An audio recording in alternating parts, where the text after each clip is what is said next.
এবার আপনি পর্দা করার আগে ভগবানকে প্রণাম করেন। ঠিক আছে, প্রণামটা কীভাবে করি আমরা?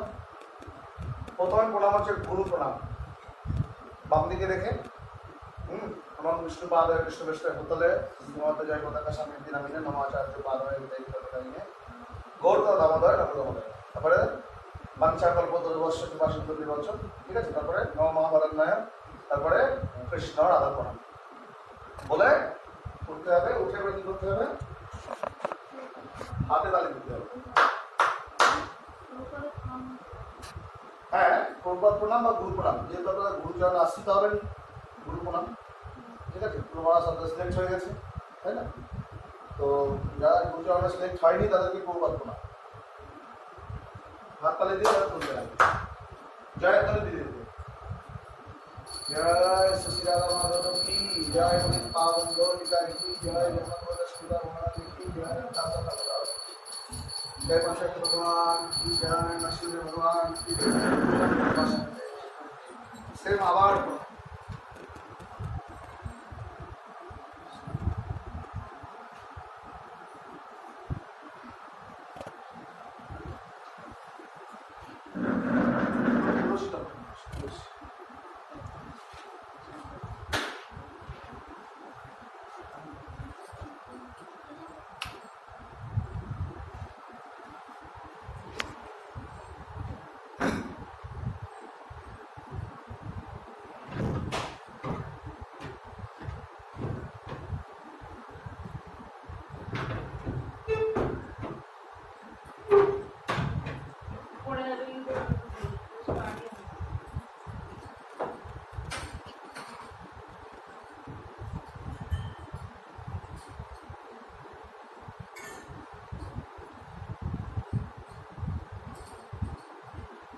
এবার এখন তো ফুল দেওয়া আছে, তাহলে তো ফুল দেওয়া থাকবে না, তাই না?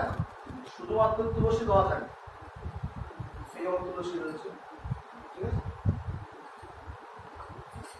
যেমন তুলসী দেওয়া আছে না,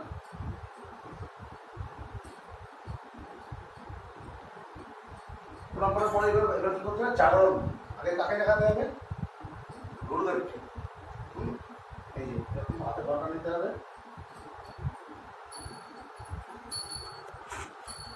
গুরুদেবের চরণে হাত দিয়ে প্রতিষ্ঠিত উৎকৃষ্ট শ্রীগুরু তাদের নিদ্রা কিংবা মায় নামটা বইতে লেখা আছে, প্রথমত এটা আছে না? লক্ষ্য করেছেন? তাহলে জাগরণ পদ্ধতি দেখেন, জাগরণ পদ্ধতি।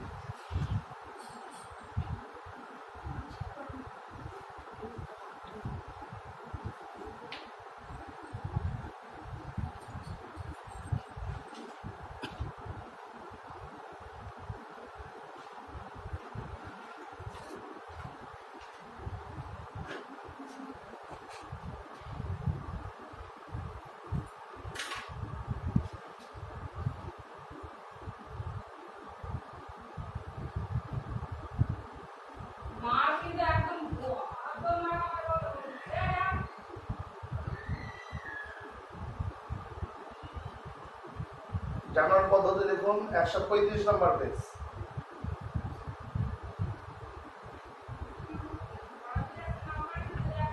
এই মন্ত্রটা মুখস্থ করবেন। ওম নমো তদ্বিষ্ণু পরমাত্মা লক্ষ্মী সুরম তদ্বিপাস্য দিব্যরাত্মা জগদিবে সব সবিন্নতে বিষ্ণুজাত পরমাত্মা।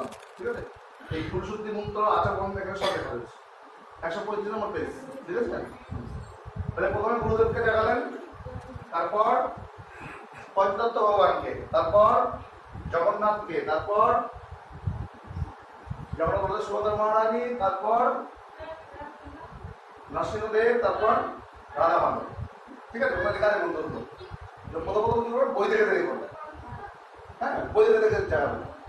জাগানোর পরে কি করতে হবে? আচমন দিতে হবে, প্রত্যেককে আচমন দিতে হবে। তাকে আগে যা কিছু হবে আগে গুরুদেবকে দিয়ে করতে হবে। গুরুদেব, আমরা কখনো ভগবানকে সেবা পূজা সরাসরি করতে পারি না, আমাদের সেই ক্ষমতা নেই, তাই না?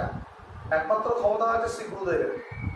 এখন তাকে মাধ্যম করে আমাকে সবকিছু করতে হবে। আমি করছি, কে করছে? আমার হয়ে গুরুদেব করছেন, আমি করছি না, আমি গুরুদেবকে হেল্প করছি।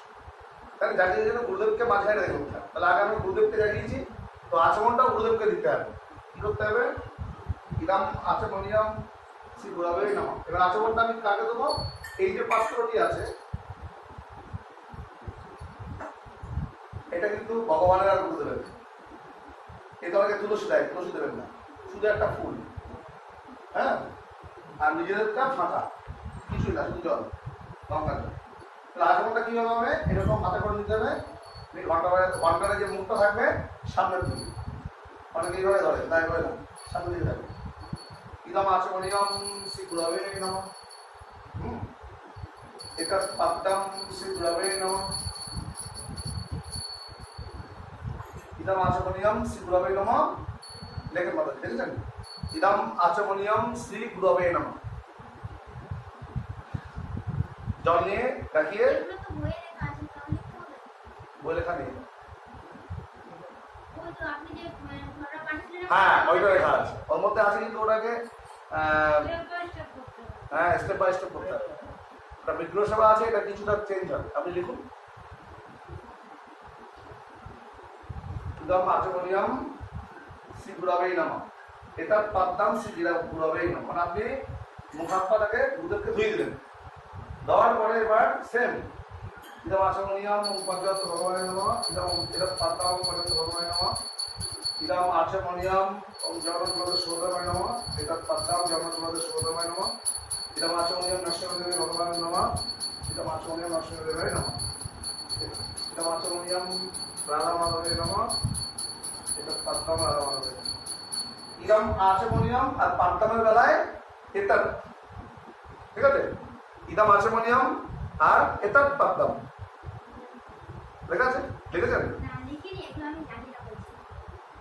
তারপর আপনি লিখুন, নাহলে প্র্যাকটিক্যাল দেখাতে পারবেন না।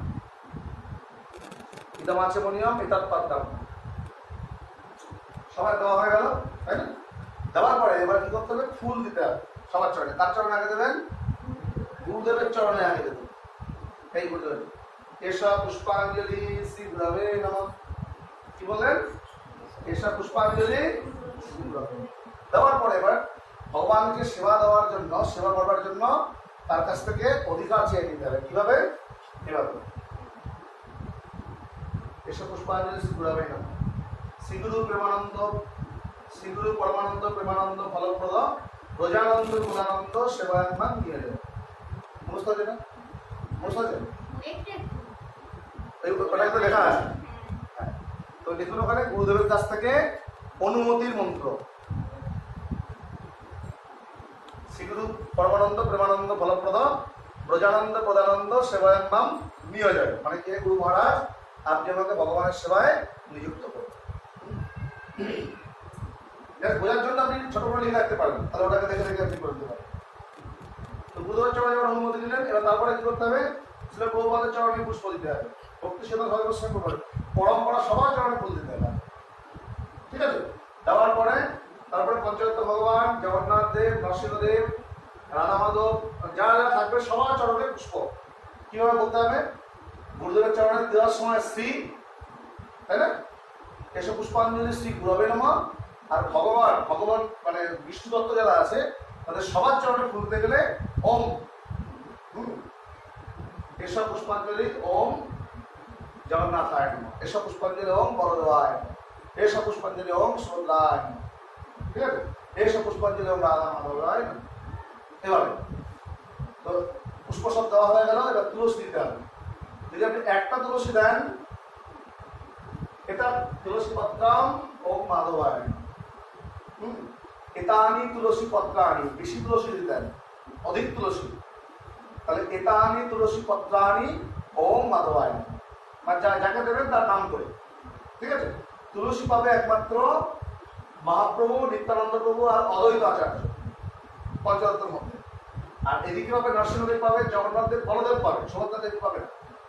এদিকে পাবে মাধব পাবে, রাধারানী পাবে না। রাধারানীর হাতেও কখনো তুলসী দেবেন না, না। অনেকে রাধারানী হাতে দেয়, বুকে দেয়, না, রং। অনেকে কি করে আবার গুরুদেবের হাতে দেয়, করবেন না কখন। গুরুদেবের বুকে দেয়, ওটা কখনো করবেন না। কেন? লজিক কি আছে পিছনে? যদি আমি